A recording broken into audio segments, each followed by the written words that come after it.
आपने कभी सुना है 14 लोक? ये कोई कहानी नहीं, बल्कि एक गहरा आध्यात्मिक रहस्य है।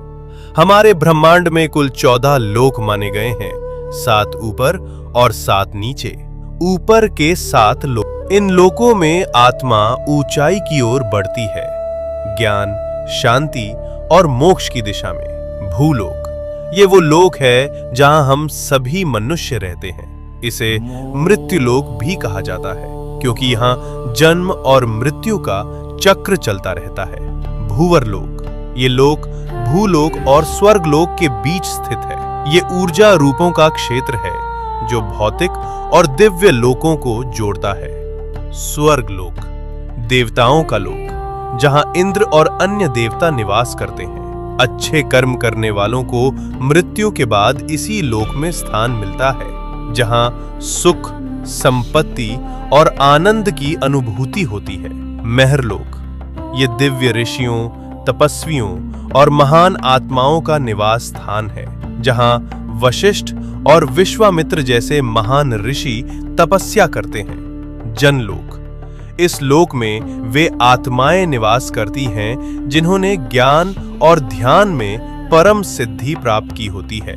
यहाँ के वासी ब्रह्मा जी की लीलाओं में लीन रहते हैं। तपलोक, अत्यंत शक्तिशाली तपस्वियों का स्थान, जो शरीर से परे केवल चेतना में स्थित होते हैं। ब्रह्मलोक, यह अंतिम लक्ष्य है, जहां केवल सत्य है, मोक्ष है और ईश्वर का साक्षात्कार होता है।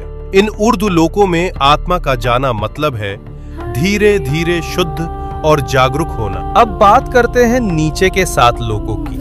यहाँ भोग, मोह और भ्रम ज्यादा होता है। अतल लोक, राक्षसों और मायावी शक्तियों का घर। वितल लोक, जहाँ कामनाएं और भोग हावी रहते हैं। सुतल लोक, राजा बलि का लोक। वे दानवीर थे, लेकिन उनमें अहंकार भी था। रसातल लोक, जहाँ भ्रम, लालच और अज्ञान का घना अंधेरा है। तालातल लोक, छल, धोखा और झूठ से भरा हुआ लोक।